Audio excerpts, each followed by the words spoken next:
Hey there guys, welcome to another Dragonfruit ASMR reading. I think this is our third now, and we're going to keep trying this out. If you guys enjoy this, let us know what you think in the comments, and let's get right into it. So first things first, shuffle the deck.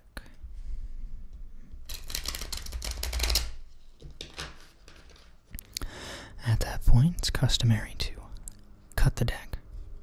Oh. And we're going to set that aside for just a second. Grab my dice here.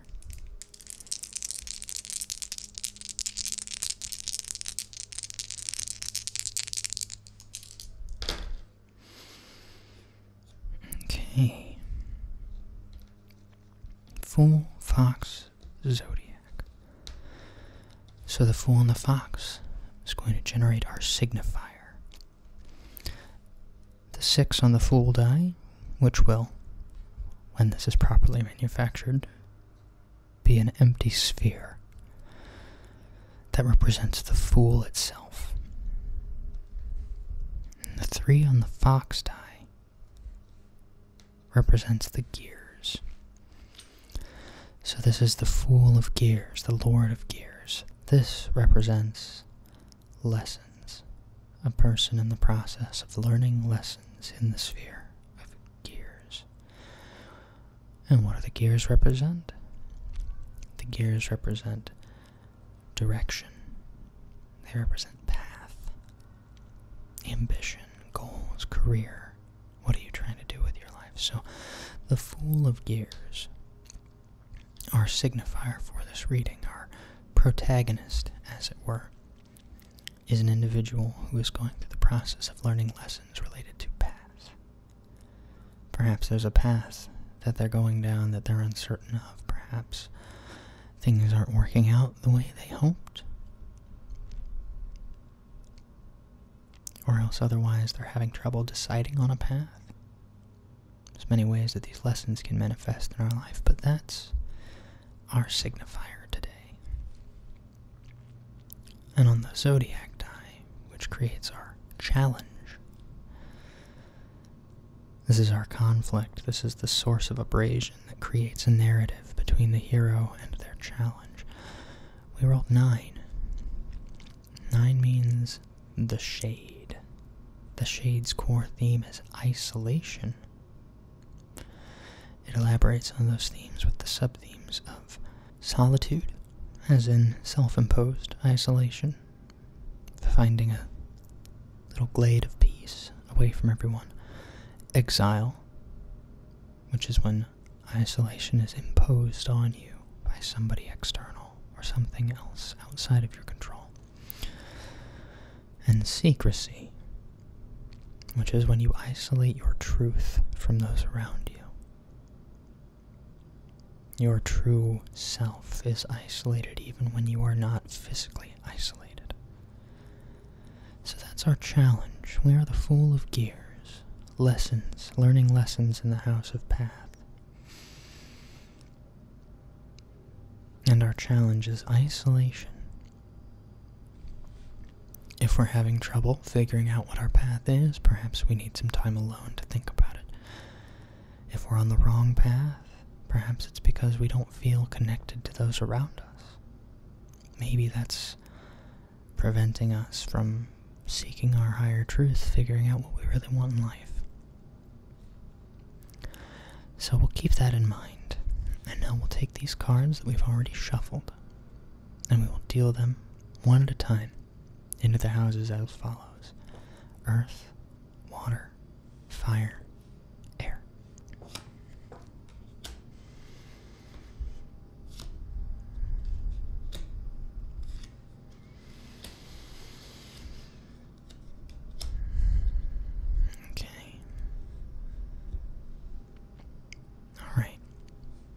We're going to turn these over one at a time. The way Dragonfruit works is that each card has a symbol that represents a material element: earth, water, fire, or air. This 3 exceptions. There are 3 cards in the deck that have different elements, but we'll explain those when we come to them. Earth, water, fire, and air. And then the houses themselves are also tied to those elements.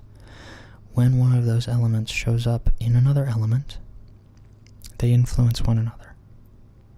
So a water card in the earth house is absorbed by the house, just like a water card in the fire house consumes the house.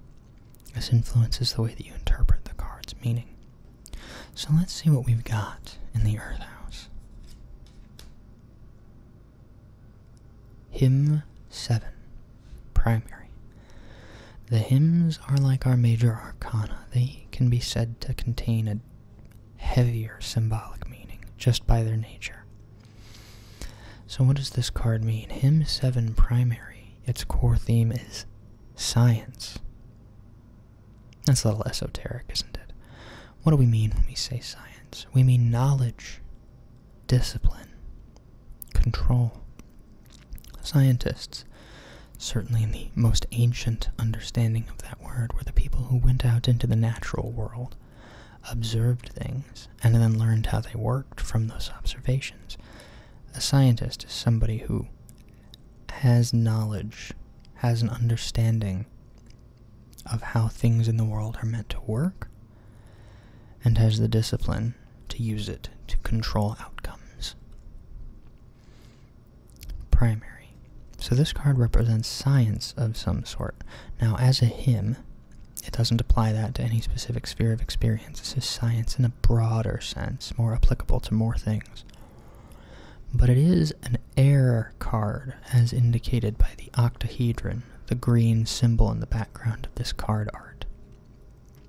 As an air card, air consumes Earth. The idea being that Earth produces air. When a tree grows out of the earth and starts to produce oxygen, that's the air consuming Earth.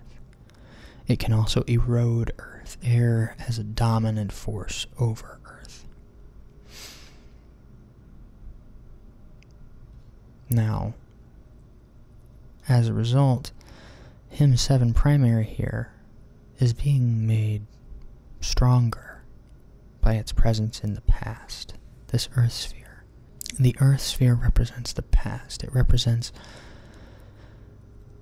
elements in life that led to the present conflict. So the Fool of Gears, lessons in path with the conflict of isolation. This was directly preceded by a science of some sort, a mastery that consumed the energy in the past. Perhaps we went to school for something and now we don't know if we want to use it. Perhaps we've devoted a lot of our energy to mastering some kind of a skill, but now we're not sure how to apply that skill to what we're dealing with now. Perhaps it's failing us, or failing to get us what we want. Maybe it's not connecting us to the people around us. Or something else. Who's to say?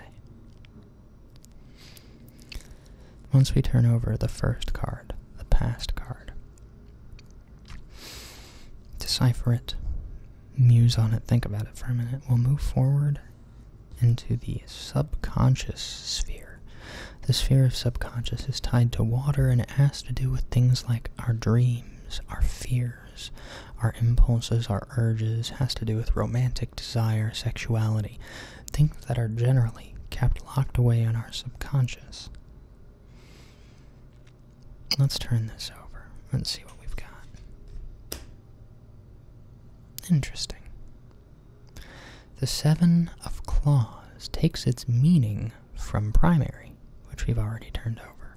So this represents science.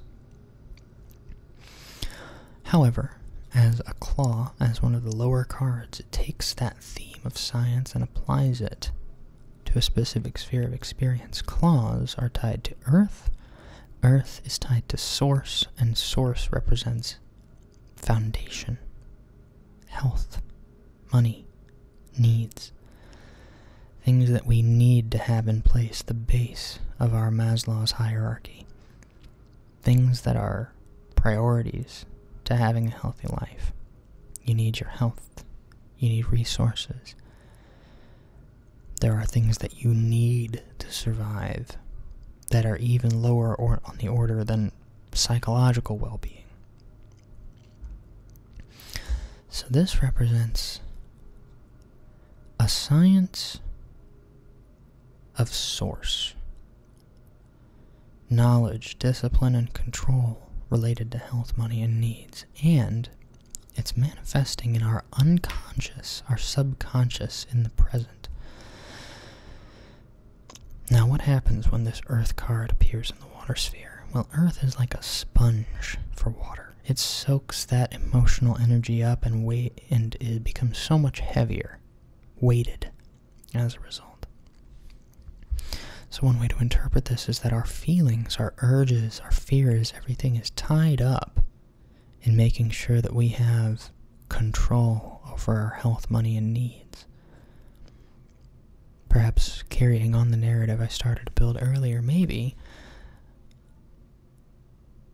we've gone down this path that we're learning lessons about for the wrong reasons. Perhaps we're too obsessed, too focused on scarcity, on making sure our foundation is stable.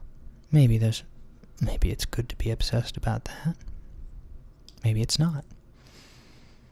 I don't know that there's a lot of people who feel like it's more important to choose a path that ensures your needs are met than it is to choose one that is spiritually fulfilling.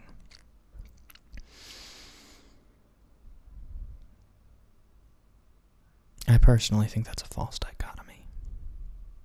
I think generally finding what's spiritually fulfilling is more likely to find you in a place where your needs are met and you're meeting the needs of the world.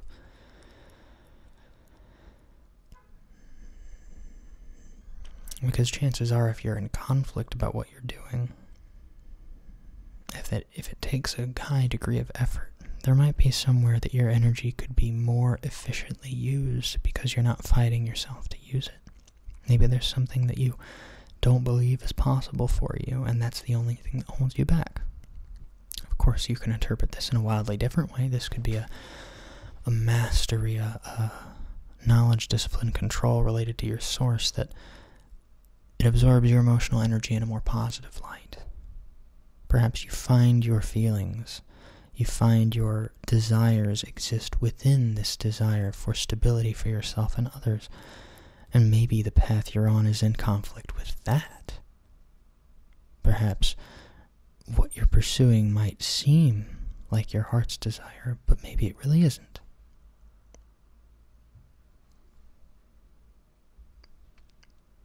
Let's move on. In the future sphere, this is the fire sphere. This is the direction that the situation in the present moment, the conflict between the protagonist and the challenge, the signifier and the challenge, manifests. One of the ways, one of the directions it can go. We have a court card. Here we have the Queen of Blades. What does the Queen of Blades represent? Well, first and foremost, queens, as court cards, represent certain human archetypes. People. Queens are soldiers. They're devoted figures who are dedicated to a cause, ideal, or human being. That energy can be embodied by mothers, it can be embodied by party loyalists, it can be embodied by soldiers, people who are fighting for a cause bigger than their own, for something other than themselves, people who are putting their own desires to the side so that they can fulfill some kind of duty. They're very active figures.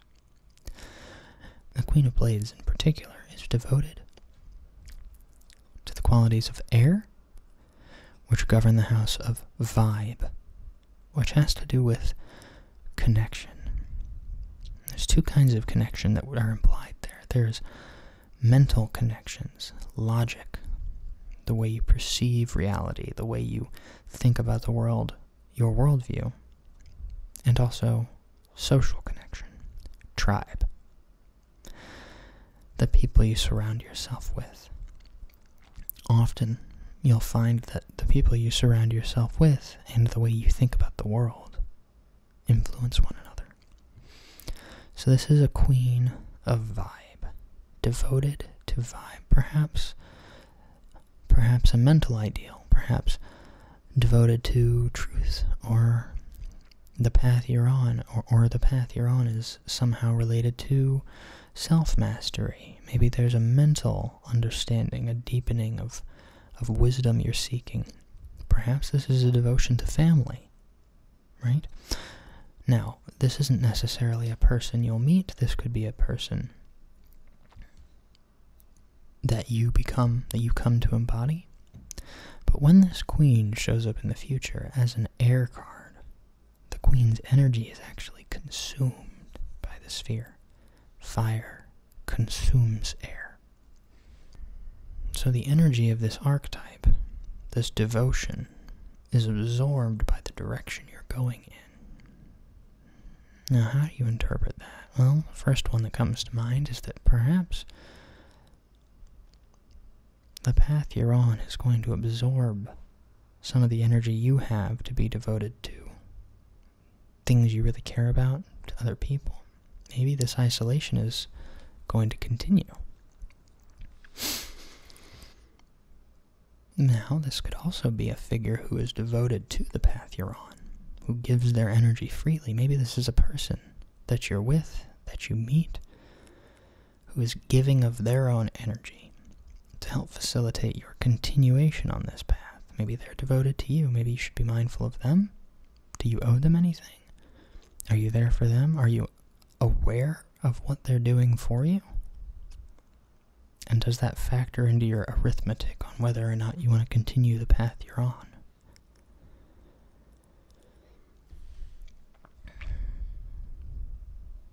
So let's come back to the present column here. This is the present moment, this column in the middle. Future, past, present. And this is conscious awareness. Once we've turned these other cards and dice and built ourselves a little mental narrative, we like to come back and look at the conscious card.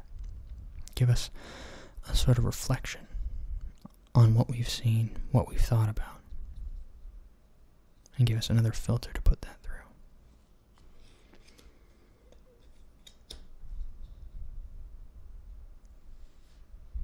Interesting. We've drawn the Two of Claws. So what does the Two of Claws mean? Well, hymn 2. 2 is tied to hymn 2, which is meat war. And meat war represents sacrifice, with the smaller themes of ritual, suffering, necessity.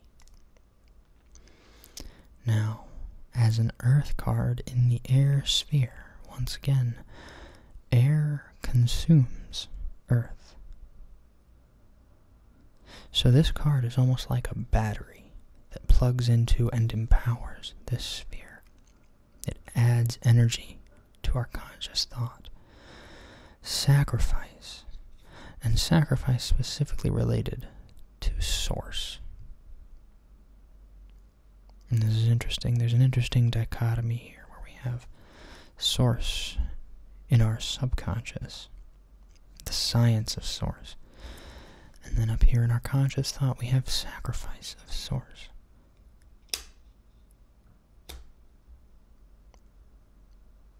And that sacrifice of source is like a battery plugging into and adding energy to our sphere of conscious in the present. Maybe making us think, what are we sacrificing on this path? This lonely path, perhaps, as our challenge was isolation. Are we isolating ourselves from this figure? Is there some element of our truth that we're sacrificing to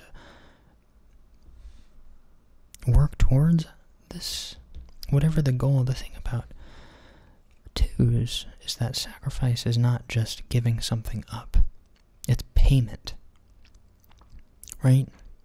You don't sacrifice things to the gods for no reason. You don't go to the gym and suffer for no reason.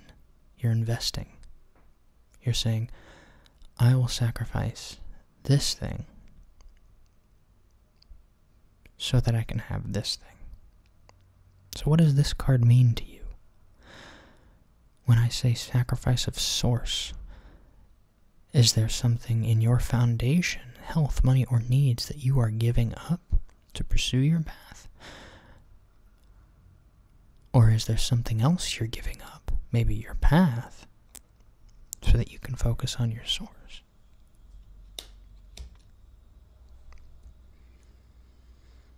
The heaviest card on this spread, by far, is primary.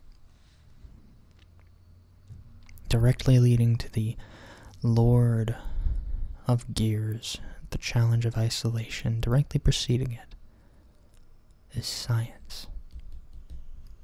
Knowledge, discipline, and control. So what does that card mean to you? And how would you interpret it? Let me know in the comments. Let me know what you think about this and what these cards meant to you, and if you have anything you'd like me to keep in mind for the next time I do one of these. Thanks for watching, guys. Till next time.